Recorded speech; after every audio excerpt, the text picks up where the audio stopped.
Esse poema diz: as águas são tantas e brancas e esverdeadas, ao cair se desfazem numa nuvem nada.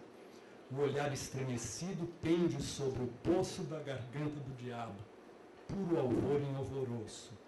Extintas vozes cantam, no coração do homem, rio, pedra, bicho, mato, são somente nomes com que ele tenta em vão se aproximar do sagrado.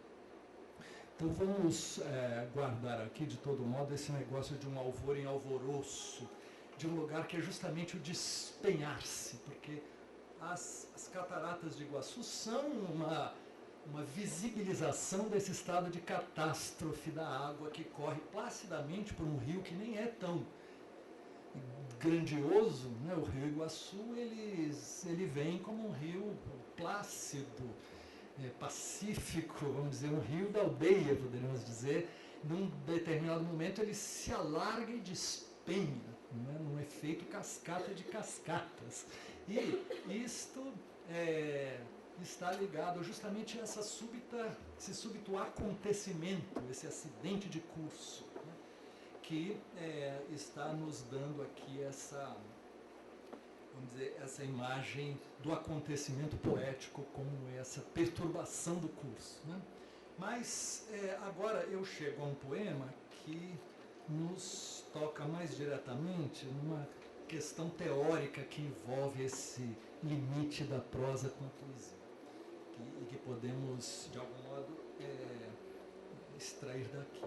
O poema se chama Razão do Verso e diz: saltar as linhas, excandir, dizer mais nas entrelinhas, brincar com a língua do céu da boca ao céu da amarelinha, amar o verso, livre, antigo, diverso, paixão medida. Este poema, eu acho que podemos lê-lo em contraponto com um texto de Giorgio Agamben,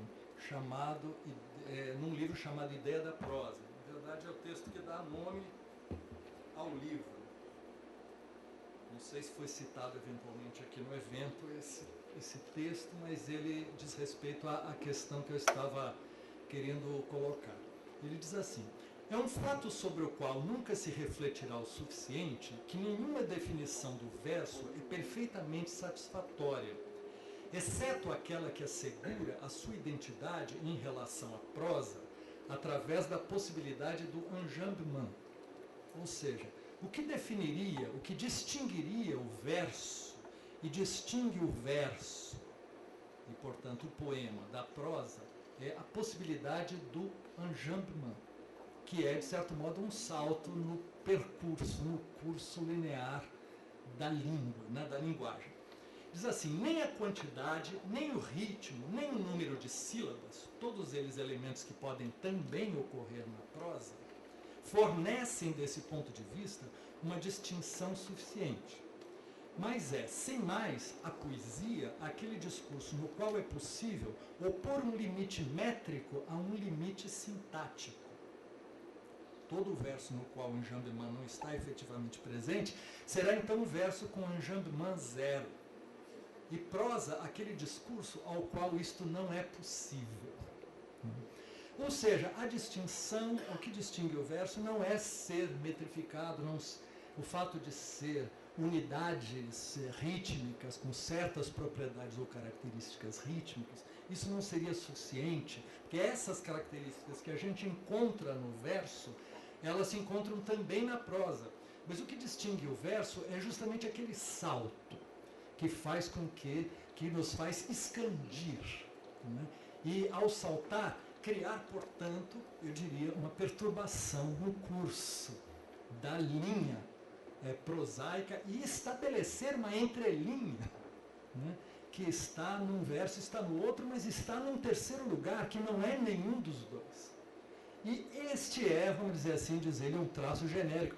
Eu não estou aqui preocupado em achar a definição final da poesia perante a prosa, mas pensar o quanto esse recorte é estimulante para pensarmos uma questão, né, que está em jogo aqui. Ou seja, a poesia aquele discurso no qual é possível opor um limite métrico a um limite sintático, que se encontram em relação de defasagem, não se encontram em relação de fase. Ou seja, nós podemos ter, e temos muito comumente, unidades sintáticas que coincidem com unidades métricas ou com as unidades rítmicas do verso. Mas isso não é necessário que seja assim. Muitas vezes, justamente, uma dessas unidades, vamos dizer, as unidades sintáticas extrapolam do verso, e é justamente dessa defasagem que resulta um efeito que só a poesia, o verso teria, só o verso teria, e a prosa não tem. E este efeito, então diz ele, faz com que quando num poema as unidades sintáticas coincidem com o verso, e isto não forma o que nós chamamos de enjambement, isso não significa que não há enjambement, mas um estado zero do enjambement, que ele diz que se encontra num poeta, por exemplo, como Petrarca, mas em outros poetas justamente essa variação é constitutiva. Para falar de um poeta que esteve aqui, Antônio Cícero é um poeta que justamente faz uma poesia de caráter reflexivo, ou que tem uma densidade ou uma construção, vamos dizer, sintaticamente muito articulada, mantendo unidades rítmicas metrificadas que ficam disfarçadas pelo caráter continuamente, vamos dizer, defasado da frase com o verso, e o efeito é que é um poeta que, sendo filósofo ao mesmo tempo,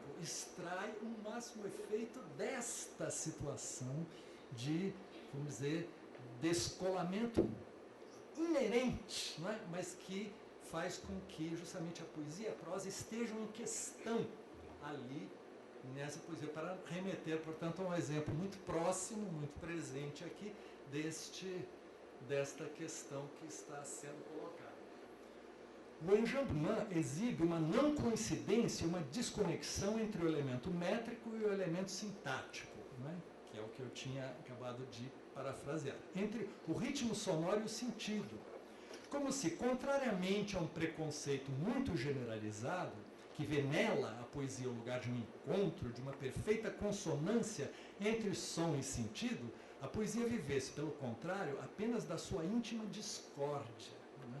Ou seja, se estamos acostumados a pensar que a poesia é um estado máximo de aproximação, de conjunção entre o som e o sentido, é preciso pensar, aqui no caso ele vai retornar à ideia que está em Valéry da hesitação entre o som e o sentido, ou aqui de uma discórdia, ou seja, insisto na ideia de defasagem entre o ritmo sintático e o ritmo métrico.